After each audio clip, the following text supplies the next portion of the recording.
Hello guys! So for today's video naman po is magluluto ng Bicol Express. Tingnan natin kung paano ba magluto dito sa Bicol ng Bicol Express. More on spicy kasi mahilig kami sa spicy. So thank you so much sa mga nanonood ng aking mga videos. Maraming salamat. Andito pa rin ako sa mga kakahuyan. So gusto ko lang magpasalamat sa mga nanonood ng aking video. So tara! Sabay-sabay nating panoorin itong Bicol Express serye. So ito na nga ang ating kailangan, sili, yung mga haba. Ayan, kasi Bicol Express kailangan may sili. Mayroon din pong chunk, pineapple chunk. Depende po kung gusto nyo pong lagyan. So itong sili na to is gagayatin syempre ng maliliit. Ganito, yan. Para talagang spicy siya. Sa mga mahilig sa spicy jam, shout out. Ayan, ganito po ang paghiwa po niya. Depende po sa mga, syempre may mga style tayo. Kanya-kanya tayong style sa paghiwa ng sili. Pero dahil yan ang kanyang kagustuhan. So ito na nga, na-chop na niya. Ito na bali yung gagamitin nating sili. Mukhang maanghang. Tingnan nga natin. At syempre, ito na yung karne, 1 kilo siya. Meron din konting taba para masarap din yan. Sa mga mahilig din syempre sa mga may taba na karne, meron din halo. At syempre ito yung fresh na bagoong. Ayan, hindi nawawalan syempre ng bagoong yan. Diba? Bicol Express ang ating recipe for today. So ito, yung karne po is gagayatin with mga maliliit lamang po. Parang cubes ang pagkakahiwa. So ayan, syempre with extra careful sa paghihiwa ng karne para iwas sugat. Ayan, diba? Ganito lamang po. Mabilis lang naman na maggayat. Ayan, so, mga maliliit lang para mabilis din na maluto yung karne. So ito na nga, di ba? With extra sa careful sa paghihiwa. So sino po ang mahilig diyan sa Bicol Express, sa mga paborito? Pag dito po kayo sa Bicol is talagang matitikman nyo po ang masarap na Bicol Express na pagkakaluto. So ito na nga, habang hinihiwa yung mga kailangan, yung karne. Shout out sa lahat po ng mga nanonood. Ayan, 'di ba? At maraming thank you sa mga nagtatangkilik ng aking video. Ayan. Medyo madami pa ang hihiwain. Ayan, 'di ba? Hindi din mawawalan niya ng konting taba. Ako kasi hindi mahilig sa taba eh. So, yung iba, oo, mahilig. Ako hindi. Medyo laman lang ang gusto ko sa karne. Ayan. Diba? Ayan. So, malapit na po matapos maghiwa. Mahiwa yung karne. Ayan. Medyo madami din pala yung 1 kilo. Ayan po. Yung iba kasi, hinahaluan ng konting taba talaga yung Bicol Express para sa may mga gusto sa taba-taba. Kami kasi is mga mahilig sa malaman lang. Yan. Diba? So ito na nga yung mga nahiwa, syempre hinugasan na din yan para malinis. Ayan. So ito naman gagamit tayo dito ng nyog. Ayan, yung pagbabalat ng nyog. Ayan may ampol ang tawag dito yan sa amin. Tingnan nga natin. So ito na nga, mayroon nga ampol. Ayan ang tawag sa amin. Diba? Maliit. Yan ang matamis-tamis kapag maliit pa. Napakasarap niyan. Buhay probinsya talaga. Napakasarap ng nyog. Ayan. Magkayod tayo, magkayod ng nyog. Tadan! Sino po ang nakakaalam magkayod ng nyog? Ganito lang. Hindi madali kasi masusugat ka man dito. Kailangan dahan-dahan din. Nakakapawis din ang magkayod ng nyog. Ayan. Buhay probinsya. Oh, madami na din. Kailangan din dito ng pwersa ng konti. Oh. Kailangan dahan-dahan.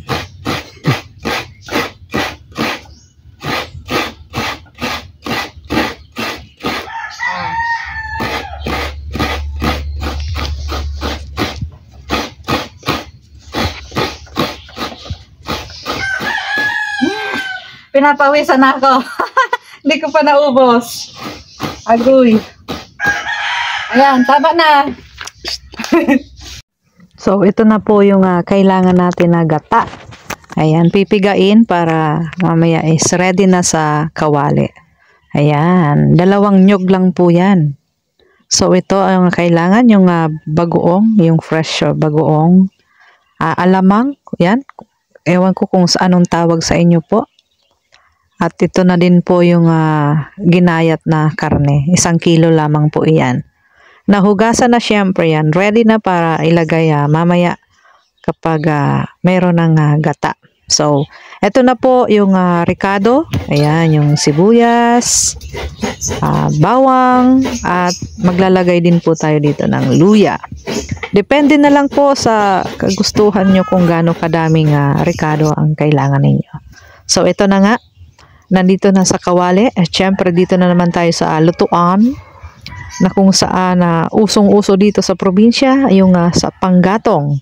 Medyo mausok. Ayan, may paminta na din po yan. So, ito na nga. So, ito na nga. Mainit na yung gata. Inilagay na natin yung karne para lumambot na. At ayan na naman ang mahiwagang kutsara na gawa sa bao ng nyog. Dito na naman tayo sa ating lutuan. Buhay probinsya. Ayan. So, hintayin natin na lumambot yung karne. Ayan. Okay? Mausok, mausok, mausok. Grabe ang init. So, okay. Mamaya ulit. Yan. Medyo madali lang pong maluto yan. Dami. Tingnan mo naman ang gatong, parang gutom na, gutom na. So, okay. Malapit na yan. So, ayan, nilagay na po ang ating alamang. Diba? Malapit na siyang maluto. Napakainit. Alamang pa lang po, medyo mamaya na yung sili. Kasi mabilis lang naman yun maluto.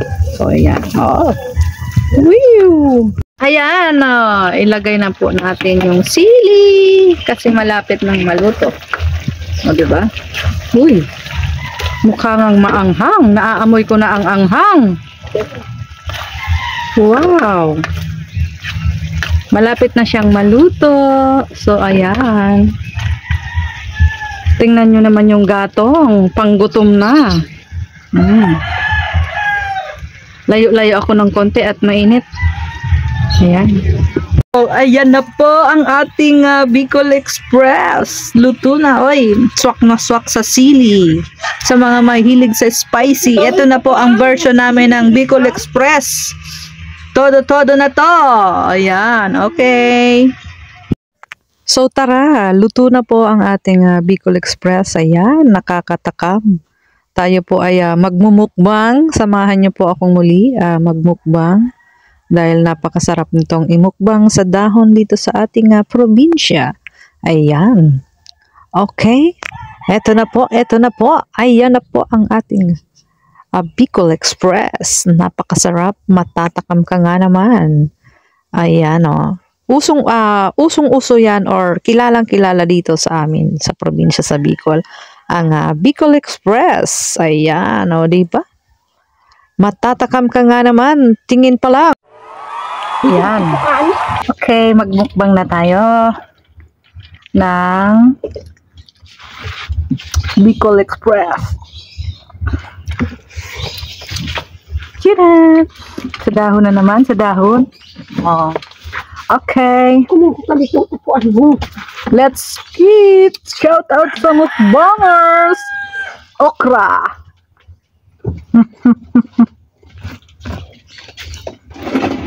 Yung okra is sinabay sa pagsaing ng bigas para hindi na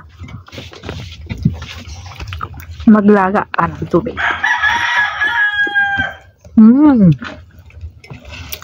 Refresh. Buti may nakita kang pinya. Tara. May pinya to eh. Kain po tayo.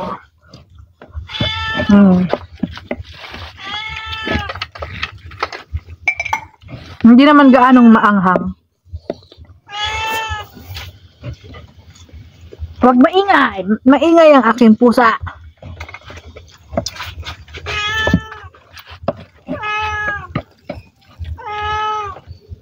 Sa mahilig sa spicy.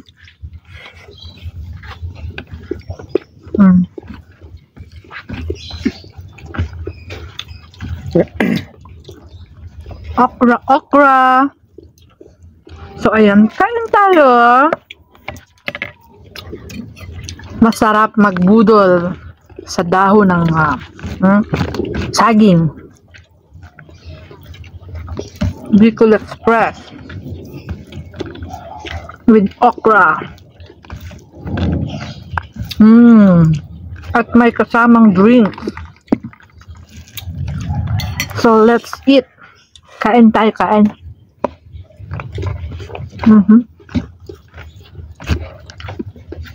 Shout out sa mga mahilig sa mukbang. Kain tayo.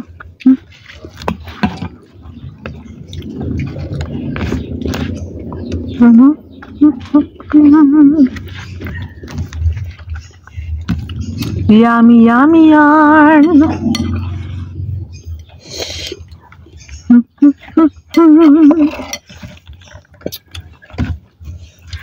Pag nauuhaw, inom lang.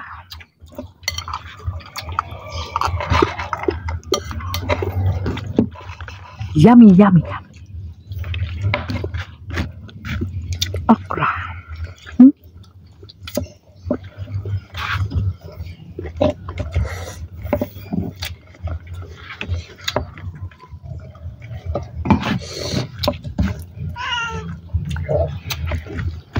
Hindi ka makakaiton mo na yun. Ayan, napakasarap magmukbang. Ayan, maraming salamat po sa pagsama sa akin sa pagmumukbang at pag-i-enjoy ng pagkain dito siyempre sa probinsya. Ayan, dito ako sa Bicol ngayon. Ayan, naway po kayo ay nabusog din katulad ko, siyempre. At shout out po sa lahat ng mga nanonood sa aking vlog, especially sa Team Good Vibes. Sir Jericho, ang aming founder, Jericho Garcia from TV. Ayan, shout out po sa lahat ng members. Hindi ko na isa-isahin dahil madami tayo. Ayan. Maraming salamat sa mga lahat ng nakasuporta, syempre, at sa mga nagpapa-watch hour dyan. Anaway, suportahan po natin. Ayan. Sa mga nakasupport din sa aking channel. Thank you so much. Ayan. Thank you po. Mag-enjoy lang po tayo katulad ko na nag-i-enjoy kumain. Naway kumain na po din kayo dyan sa inyong mga bahay-bahay. Dahil ako ay mukhang busog na sa inumin pa lang na napakasarap. Ayan. Diba? Shout out sa lahat, syempre, sa mga kumakain na dyan. Happy eating, syempre. Ayan. Mukbangers na ako ngayon. Ayan. Shout out kay Maring LB, ang aming mukbang queen sa Team Good Vibes. Ayan. Salamat po sa walang sumpay na suporta sa aking channel sa mga nanonood. Ayan. Busog na busog po ako. Ini-enjoy ko pong kumain. Siyempre, minsan lang po ito mangyari sa akin. Mangyari talaga. Minsan lang yung pag mumukbang na enjoy talaga. O, tingnan mo naman. Akala mo naman sa akin, gutom na gutom. Diyos ko. Ini-enjoy ko lang talaga ang kumain. Siyempre sa dahon. Ayan. Happy eating everybody. Yan, salamat. Ako'y nauutal-utal pa eh. Nabusog lang. Ayan, sana'y kumakain din po kayo sa inyong bahay-bahay. At salamat po sa pagsama sa akin, sa pagmumukbang at pag-prepare nitong Bicol Express. Ayan, simple lang gawin. Naway masundan nyo po ang aming recipe. Napakabilis lang ang gawin ang Bicol Express. Ginawa namin tong spicy kasi mahilig kami sa spicy. So, nakadepende na lang sa inyo kung gaano kaanghang ang inyong gusto sa Bicol Express. Ayan. Minsan kasi yung iba hindi nilalagyan ng pineapple. Kasi minsan yung pineapple, yun din ang nakakatimpla. 'Di ba? Yung alat, yung anghang dahil sa bagoong. Ayan. So, okay. Eto na nga. Alright. Okay. Thank you so much, everybody. Yan. So, ayan. Thank you so much for watching sa aking mukbang serye at Bicol Express. Yan. Bye-bye! See you sa next video. Bye!